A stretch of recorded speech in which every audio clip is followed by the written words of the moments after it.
welcome back to You'll Go Wild. In this episode we head to Lawn Hill and Mary Kathleen mine. But first we need to do a bit of recycling and pick up some gas in Normington. Like a bird on a tree. When in Normington you can't go past the big crocodile. I'm just sitting here. That was a well-earned $14 towards the cost of washing machines. Unfortunately, we're unable to get the right size bottle for our camper, so we'll have to try again in Mount Isa. We've not had problem getting replacement bottles, so we're hoping it's just the area. Luckily, the MDC has 2 bottles, so we should be okay for a couple of days. But now we're off to Leichhardt Falls for a spot of lunch. The Leichhardt River is named after the early explorer Ludwig Leichhardt, and it was fed by Rifle Creek in the Selwyn Ranges and travels north to Gulf and Carpentaria. Apparently, fossil remains have been found of an unidentified ancient marsupial discovered along the river in 2011 by a paleontologist. The falls vary in density from a raging torrent of water in the wet season to a mere trickle towards the end of the dry season, which is when we're visiting. So this is the Leichhardt River, and we think that would have been the Leichhardt Falls, but it's obviously dry. Beautiful sort of emerald water. Apparently you can't swim here because of saltwater crocodiles, or it's not advised that you swim here. But we found a bit of wreckage at the top, and as we looked down, it looks like there's an old pump down there. It looks like they would have used, or this would have been a place that they pumped water out of the river. Had a scout round for crocs, couldn't find any. I guess it doesn't mean there aren't any, but would be cool to see some in the proper wild. There's lots of wildlife tracks, so I guess there's lots of local wildlife come down and drink the water. So this looks like an water pump there, and that looks like it would have had drive pulleys going to that pump maybe at some point, and would have always had a pump as well. There's some pipe.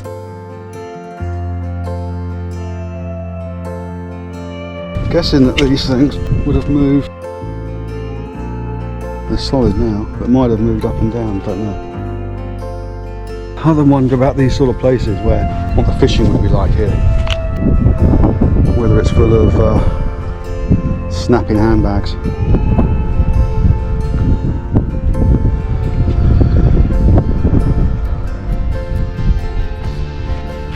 Cool place though.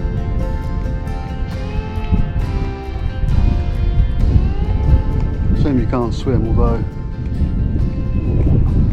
it doesn't look quite as inviting when you get close as it does from the top.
rooster that was on the floor. On the floor. It was running around and around near where our camp was, and I was trying to offer it something to eat. And because the horses had seen that we'd got out something for them to eat, they came over to the camp and then decided to be our friends. They pushed the little pony forward to say, "Go on, you can get the food." And so we gave them a carrot, and they loved us then for a bit, didn't they? Couldn't get rid of it. Couldn't get rid of it until they realised that we didn't have any more food for them, and then they decided to ditch us and went off back to their basking in the shade and rolling around in the dirt. Turkeys, guinea fowl. The turkeys, I find them quite ugly. Personally, I think they're more like an alien than actually a bird, but whatever. There was guinea fowl. They also had, what did I say the other thing? Ducks. Lots Geese. of ducks, geese, and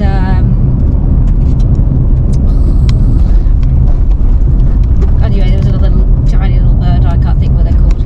I'll think of them in a minute. So they had them all. And I know that when I was talking to the owner, she was saying, because at 6 o'clock, so 5 or 6 o'clock anyway, they go out and they feed the animals, and you can go in and join in. So it was really great. So we got to go in. I got to go in. At least I know. Go in the pig pen and feed the pigs and all the other animals. And she was saying that she's planning on expanding it a little bit when they can, and she's hoping for goats and sheep. So next lot. But it was a good site. Highly recommended. $22 the night, which was incredibly reasonable given the facilities. Oh, free washing machine. Yeah, never heard of free washing. Not especially for that price anyway. I mean, we paid a lot of money to stay in a fancy campsite when we were in New South Wales. But they were that was like $50 a night, and we got free washing machines there. But to pay only $24 and to get free washing machines, that was fantastic. Anyway, and it was her birthday yesterday as well, so she invited us to her birthday party too. We didn't go. They had a small shop and they sold a few things, and they had diesel there. Not that we didn't need diesel at the time, so it didn't matter. Anyway, highly recommended. It was good. Yeah, and they also got a little cafe, didn't they? They had They had cooked food yeah, as they well. did. So so it was good. Worth going to. Definitely worth going to. It's fantastic. So now we're off on our way to Lawn Hill National Park. Lawn Hill Gorge. Lawn Hill Gorge, yes. It's supposed to be spectacular, so we're going to just go and do that.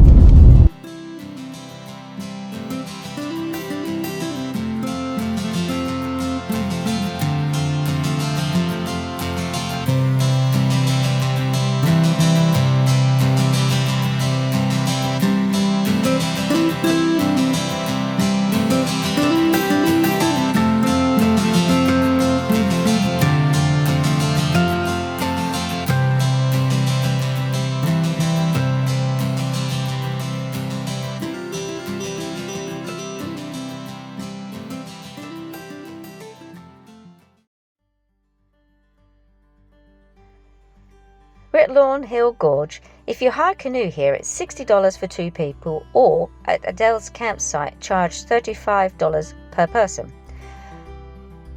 But we have decided to be cheap and use the floor of our Truekit boat, like a paddleboard. Though we could have taken the boat if we had an electric engine.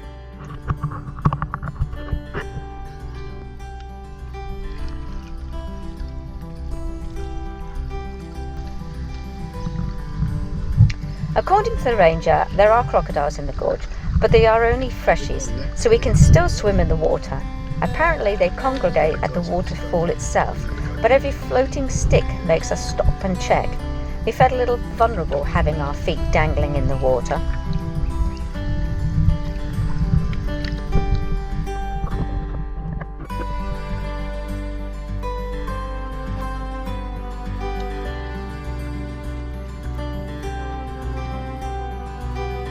The view of the gorge was spectacular, picture-perfect scenery, which is not bad considering the park is over 100 million years old. The boulders towered above us, and the sun's rays glistened on the side of the bank, creating different colours depending on where it hit the bank. The area here is a sacred place to the indigenous Wanyi people who believe that the rainbow serpent, Bujamula, formed the gorge, and you can see why it is a sacred spot. It is so magnificently beautiful. The videos don't really do it justice. If you want to visit and paddling isn't your thing, there are many walking tracks at Lawn Hill that have striking views, and there are a whole menagerie of birds nesting and feeding around the vegetation along the creeks to spot. Our inflatable raft wasn't the most stable vessel, but it did give us a chance to experience the sheer beauty of the gorge, even if we didn't make it all the way to the waterfall. Unfortunately, because our feet were dangling in the water, the resistance made us very slow.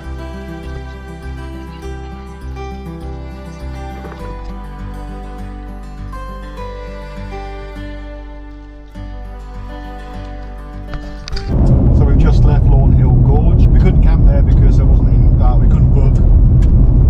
But we spent most of the day at the gorge. Yeah. The gorge itself was It was fabulous, wasn't it? And so, hang on. Jesus. That was a bit hard. It was very hard, yeah. Anyway.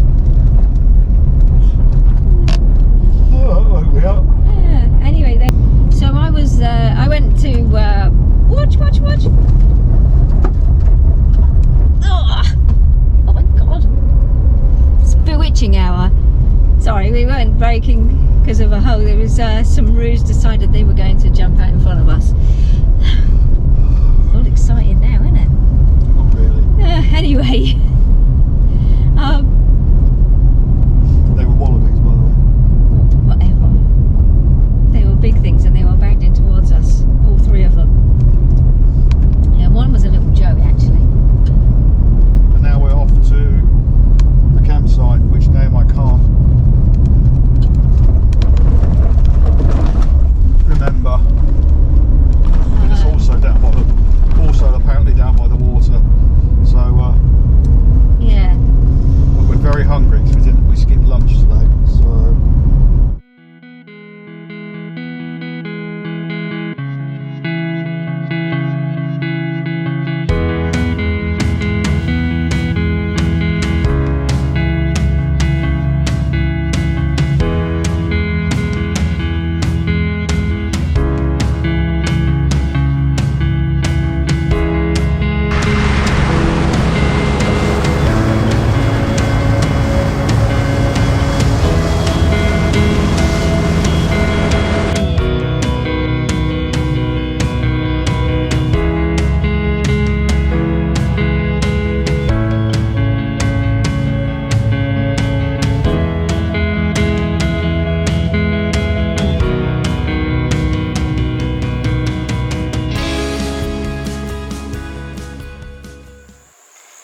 So we're all set up at the campsite. We're actually totally alone. There's no one else here. I don't know why nobody else would want to be here because it's actually a really lovely place. When we left the campsite at the gorge, it was actually there was only 3 other people camping, and there was supposed to be 20 sites, wasn't there, or something. So I think a lot of people have booked and then decided not to turn up because we left about 4. yeah, 4:30. So 4:30, and people still weren't. There wasn't people there. There was only a few people there. So it's a bit of a shame because we would have really liked to camp there. But this is really, there's no one here, just us. yeah, And it's level, and it's 30 k's or 40 k's closer to Mount Isa. yeah, which is where we're heading. So hopefully, and the sky is so clear tonight. I'm hoping that we're going to have a really great sunset. I think we are. It's going to be nice. Yeah, it's going to be lovely. So we're going to have our little sundowners, work out our route and what we're going to do in Mount Isa. You've got some ideas you want to do, haven't you? I've got to buy a phone. Because my other one's broken. Yeah, well, that's your fault. You drowned it Either way, while it's broken. trying to wrestle crocs. Anyway, so cheers. Cheers. Oh, cheers. I've run out of beer. I You're can, a loving wife, you get me another beer. I can hear a car. It's because we said nobody else was here. I can hear a bloody That's car. the fridge.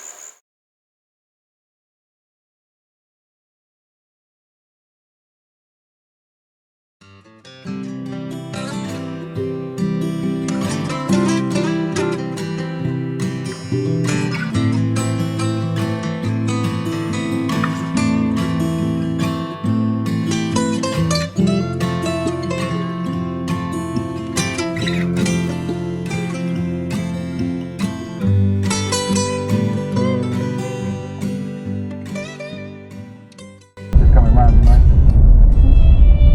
Alright.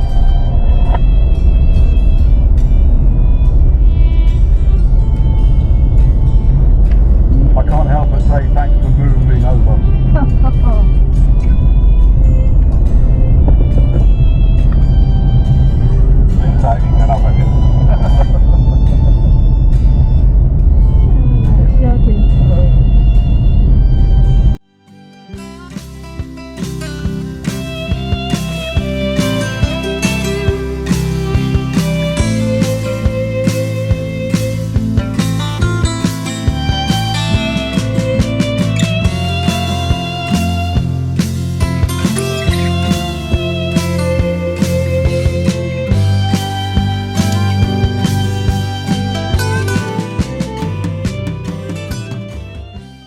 Uranium was first discovered by Clem Morton and Norm McConaughey in 1954.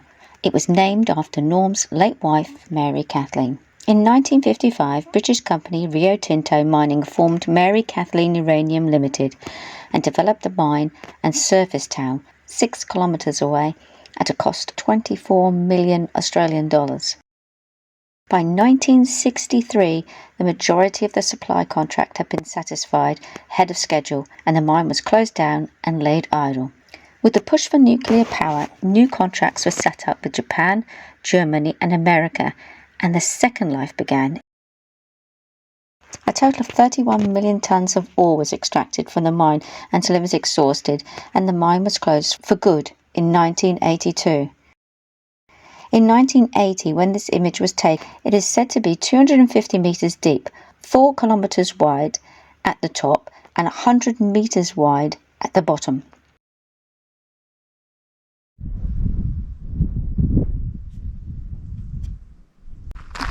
Accidentally lose your footing when you walk round. It's a long old drop.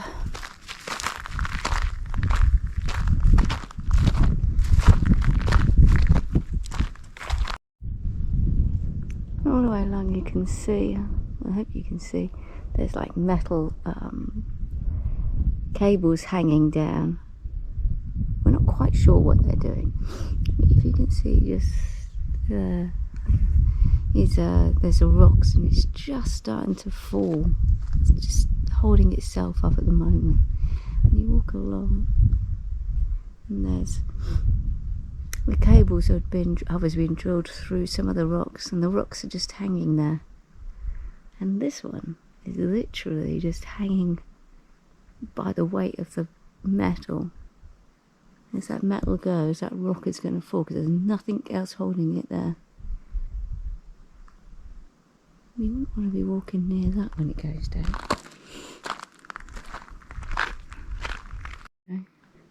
You can see this one didn't quite make it and it's fallen. Cables must have given way where they've rusted.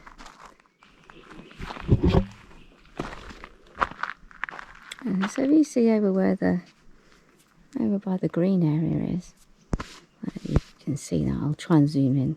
You can see where there's would have been plants trying to grow, and it all died off. So nothing near the water edge is growing at all. There's stuff around the outside, but nothing in the edge.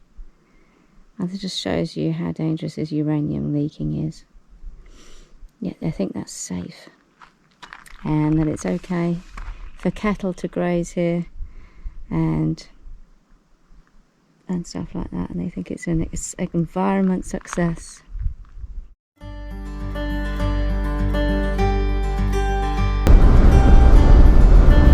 There's all curbstones. Yeah, I was just about to say there's curbstones. Do you reckon that's where the gardens? you look, you keep going along, you can see that that's like curbs going along on the ground, and there's a big concrete slab. So this is the ghost town of Mary Kathleen.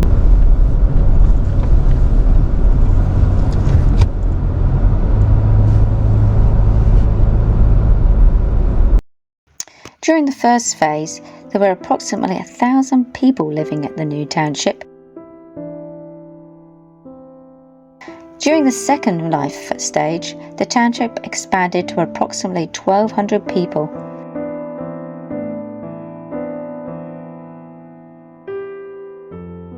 Comprised of a Catholic church, school, shopping centre, tennis courts, Olympic swimming pool, post office, cinema, sports oval, banks and even a temporary hospital. Later the town and mine was dismantled and sold off and taken to Mount Isa and Cloncurry. It is sad when you look back at the old photos of the bustling, thriving town and now look at what is now become just concrete slab and memories of the past.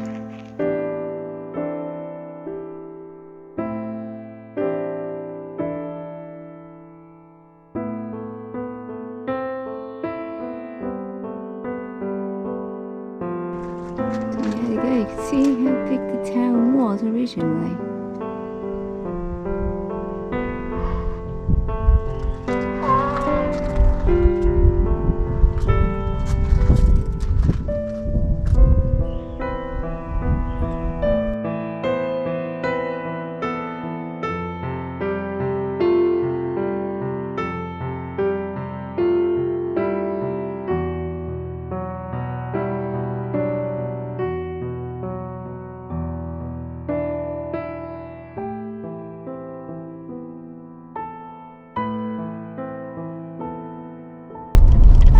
For growing vegetables and plants, and they were actually self-sufficient really, and they only had to pay $8.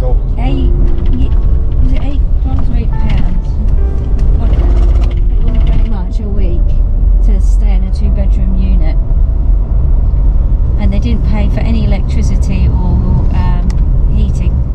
Next time on You'll Go Wild, we head to Winton, probably the most favourite town so far on this Queensland trip. Thanks for watching. Like, subscribe and share.